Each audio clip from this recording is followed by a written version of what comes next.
Mesdames et messieurs, bienvenue à vous,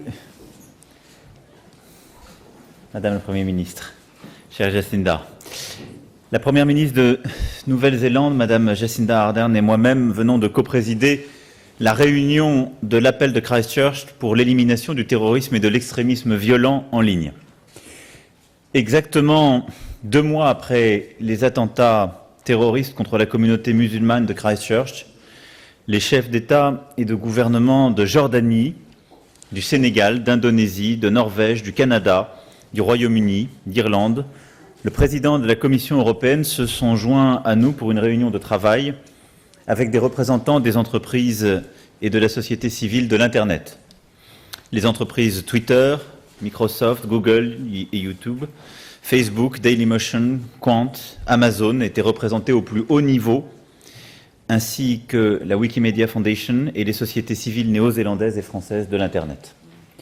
Au-delà des présents, plusieurs autres entreprises et gouvernements ont d'ores et déjà marqué leur soutien à cette initiative. Nous avons tous vécu il y a 2 mois, tout particulièrement dans notre pays qui a eu à vivre des attentats terroristes, la douleur que vous avez pu ressentir. Mais vous avez décidé, Madame la Première ministre, de réagir en agissant. Et c'est pourquoi je vous ai proposé il y a quelques semaines de pouvoir joindre les efforts et que l'initiative que vous aviez commencé à prendre pour lutter contre justement le terrorisme en ligne puisse rejoindre l'initiative Tech for Good lancée l'année dernière par la France et que nous puissions ensemble agir, et ce qui a donné lieu à cet appel à l'action. Et en cette période où nous portons aussi le deuil des attentats de Pâques au Sri Lanka et de nos soldats engagés en première ligne dans la lutte contre le terrorisme il y a quelques jours, notre objectif était simple, que ce qui s'est passé dans chacun de ces endroits ne se reproduise jamais. Or, ce qui s'est passé à Christchurch, ce n'est pas seulement un attentat terroriste abject, c'est la transformation une nouvelle fois de l'Internet en une machine de propagande folle au service de la fracture de nos sociétés, de la guerre de tous contre tous. Un objectif recherché par les terroristes d'extrême droite comme par les terroristes islamistes. Nous sommes engagés depuis longtemps dans ce combat et nous avons eu l'occasion cet après-midi de le rappeler. Un plan d'action franco-britannique avait été lancé en juin 2017 suite aux attentats en Grande-Bretagne, ici même. Un travail du Global Internet Forum to Counter Terrorism a été ensuite conduit. L'appel de Paris pour la confiance et la sécurité dans le cyberespace a rassemblé 70 États et 300 organisations. Tech for Good l'année dernière avait commencé à aborder ces sujets.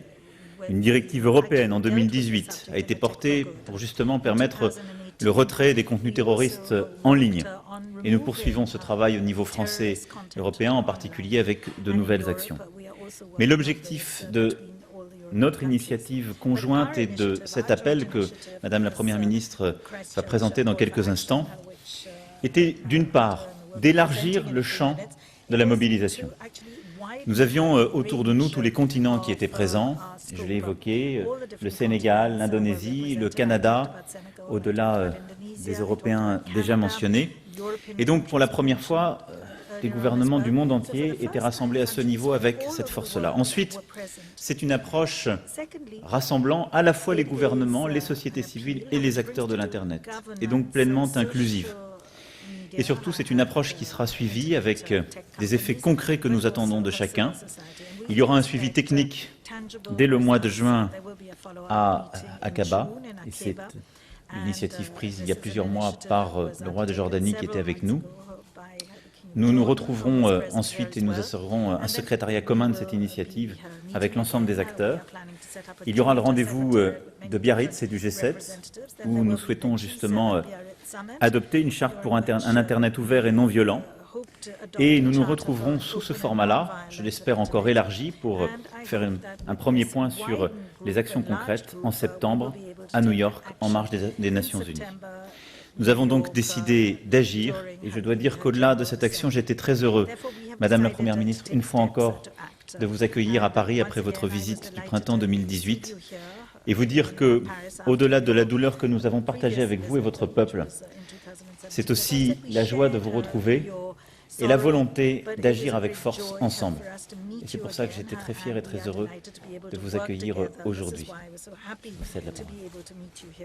Merci beaucoup, President Macron, and thank you again for the welcoming nature in which you agreed to host and to collaborate with New Zealand in the way that you have. The fact that we have, after a phone call, I think some 6 weeks ago, find ourselves here with an action plan to take us forward with both companies and leaders from a number of different countries around the table speaks to the success of our cooperation, and I want to thank you again for that. The terror attack of March 15 in Christchurch was truly unprecedented in its use of social media as a weapon in the attack and the subsequent spread of the terrorist hateful message. 51 men, women and children from the New Zealand Muslim community were killed and were killed online. Initially, the live stream was watched by only a few hundred people live, but then shared and spread at such a pace that YouTube recorded 1 upload per second to their platform within that first 24-hour period. The social media dimension to the attack was unprecedented.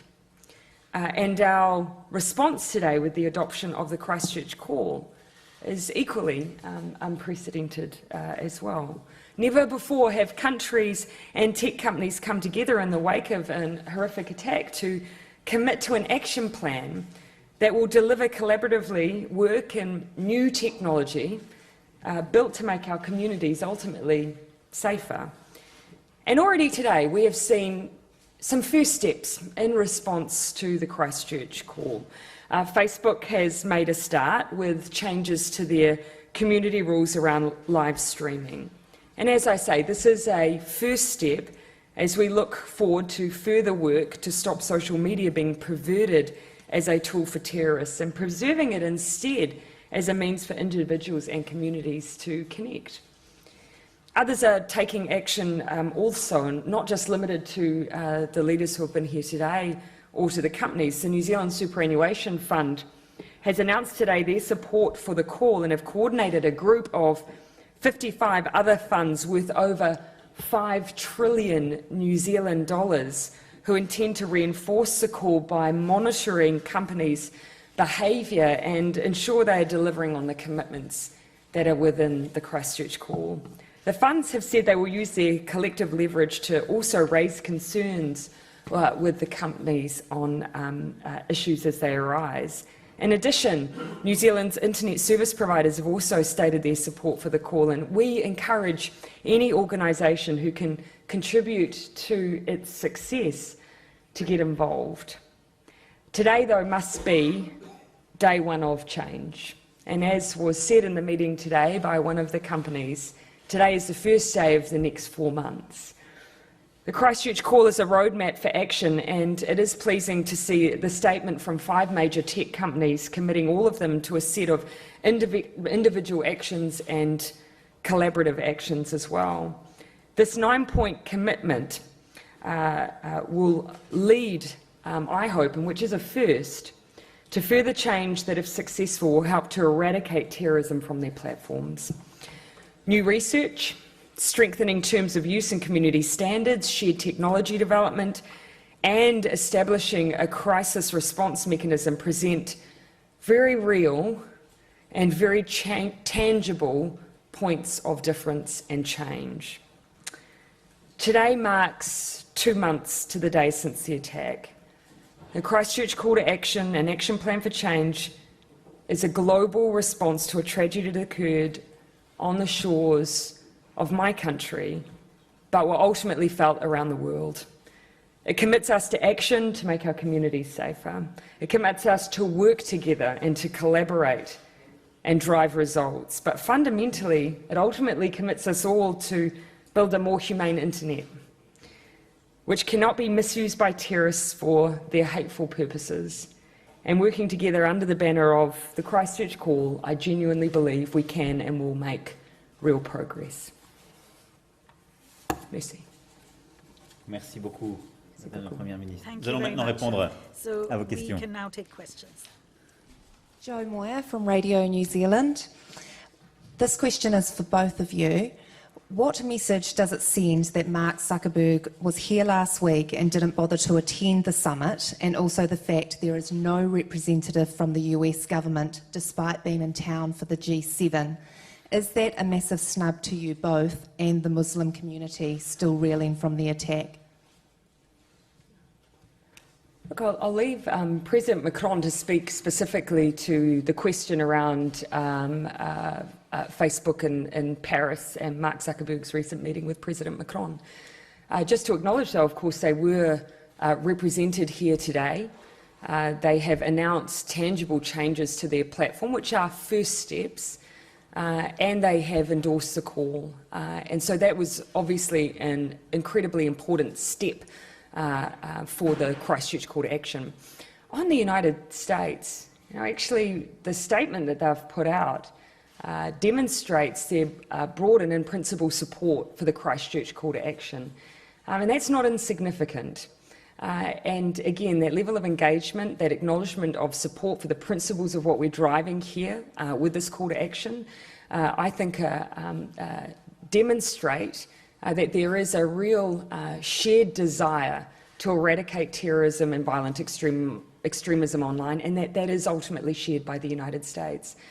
And again, the fact that we had the representation we had around the table today, the fact we had both countries, but in a turn of events, something that is new, companies, and they all remarked on the fact that this was a very different approach than they'd experienced before. That is what will allow us to break new ground. That is what will take us forward. And I think that's incredibly important. Pour ce qui est de Facebook, Concerning Facebook, Mark Zuckerberg était en effet présent à Paris la semaine dernière. Nous avons eu un long échange et Facebook a été au cœur de beaucoup de difficultés liées à ces sujets. Et nous l'avons vu et nous en avons très clairement parlé aussi pour les différentes modalités de Facebook qui ont pu être utilisées par ou des terroristes dans le cadre d'attaques ou par des preneurs d'otages. La France a eu à vivre le cas très précis. Il n'y a pas eu heureusement de victimes, mais un preneur d'otages a utilisé les facilités de Facebook Live pour justement donner à voir ces gestes. Mark Zuckerberg d'abord s'est engagé avec son entreprise dans une vraie coopération innovante avec le gouvernement français.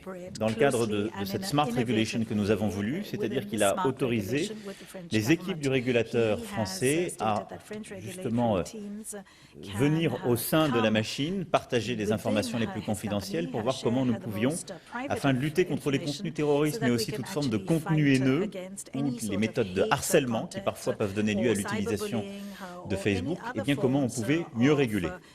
Et nous allons d'ailleurs traduire les fruits de cet échange et de cette régulation intelligente dans le cadre d'un texte de loi qui est en train d'être préparé par nos parlementaires.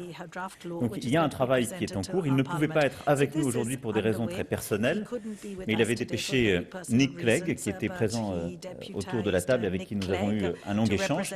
Et Facebook s'est engagé dans une procédure là aussi de coopération avec les gouvernements pour priver les utilisateurs de Facebook des facilités justement du live lorsque ces derniers sont repérés comme étant dangereux ou par la plateforme ou par les gouvernements qui peuvent le signaler, ce qui est une véritable avancée par rapport à ce que nous connaissons.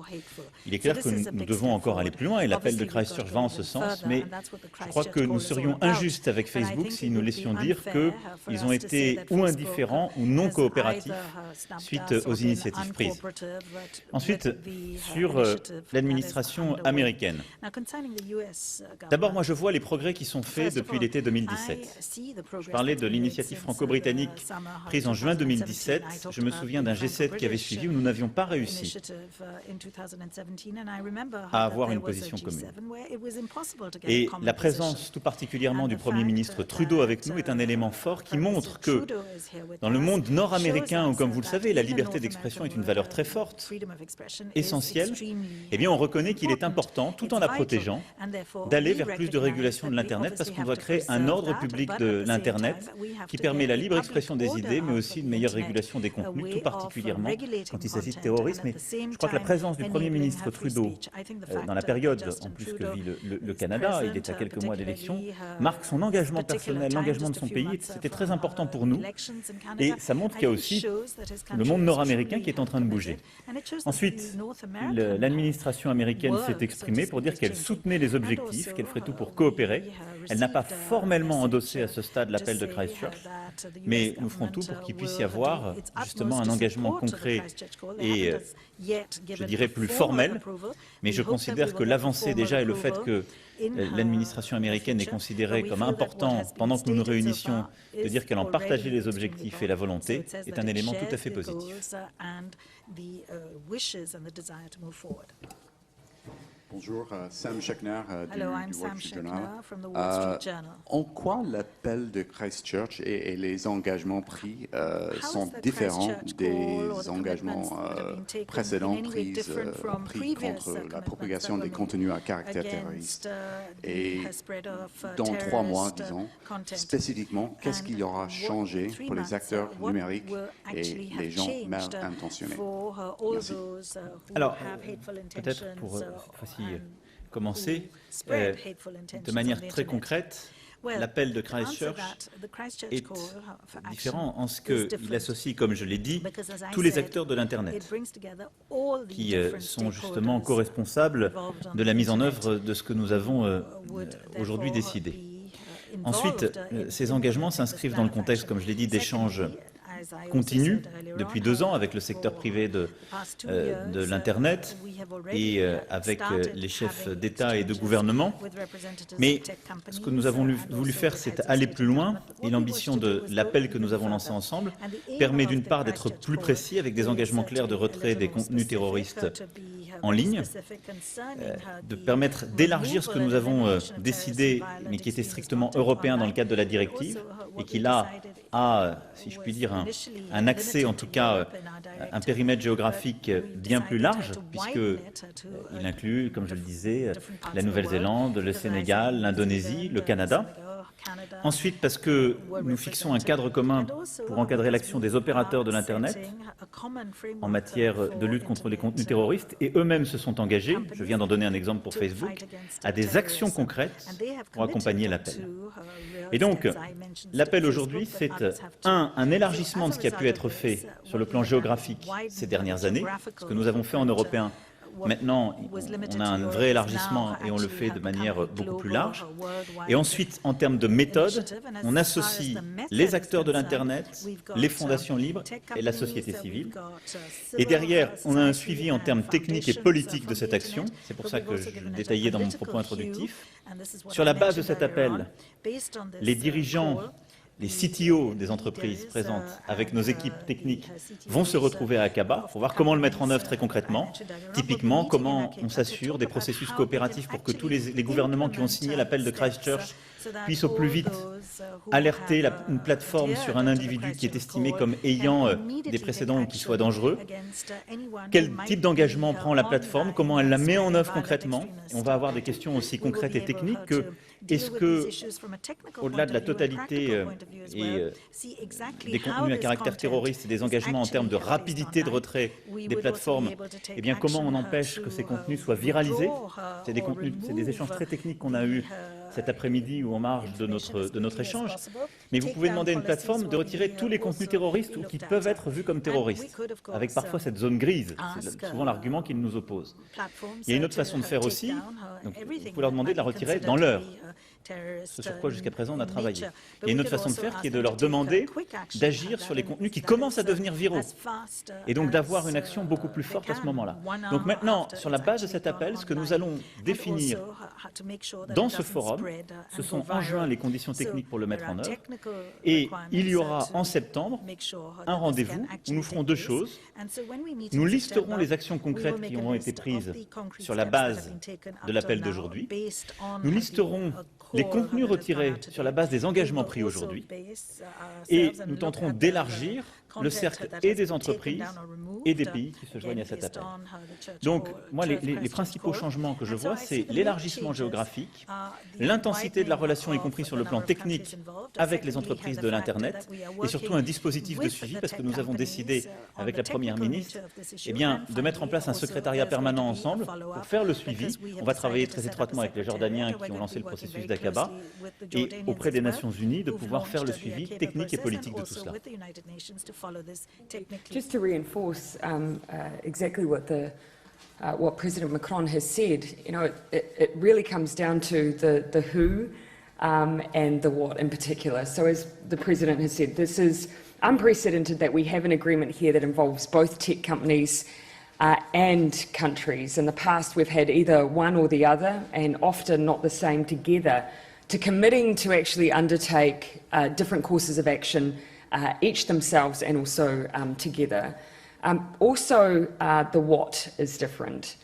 Some of the forums that already exist, like for instance the Global Internet Forum to Counter Terrorism, the origins of that are very firmly around, for instance, the rise and presence of ISIS. And so obviously in the Christchurch call, we're talking about violent extremism and terrorist content, but of course keeping in mind the drivers and the ideology behind the Christchurch attack, we are talking about a much broader sense of terrorism and violent extremism, and so that is a fundamental difference as well. And then it's just the practical outcomes that we're seeking. And so, of course, you see mention of data and algorithms in the text of the call, additional research, expectations around technological developments. We see a role for the GIFT-CT, the Global Internet Forum to Counter Terrorism. We see a role for that being broadened, for the infrastructure being enhanced, and we had a very practical conversation about that today. And also seeking a real crisis management response. If we have another 15 March, which I hope we do not, how can we make sure that we have a global response through those tech companies who are at the front line that mirrors what you would expect from within a country, where there is a coordinated response, where you see, as the President said, immediacy around takedown, and that's something that domestic legislation doesn't easily capture, but that we've been able to capture in this Christchurch call. Yes, hi, it's Derek Cheng here from the New Zealand Herald. You've talked about the Christchurch test as whether any action will stop the likes of what happened on March 15 from happening again. Can you guarantee that this voluntary framework will pass that test? And can I also ask, was there any US representation at the summit today? Again, we've, as I've said before, there has been constant contact at official level and very good engagement at official level, and that continues right up until today and no doubt will be beyond. And you can see the results of that in the statement the United States have released. And look, I don't need to speak for them. I think the statement, the supportive statement, speaks for itself. On the test, I absolutely believe that we have to continue to be pragmatic. Will what we're doing here make a difference in the future, and will it have made a difference for what we experienced on the 15th of March? We know from the announcement made by Facebook today that under that change of practice, the terrorist on the 15th of March would not have been able to live stream his act of violence. Now, that is, of course, just one element of the work that we must do. Ultimately, we want to be in a position to prevent harm in the first place, to make sure that lives aren't lost.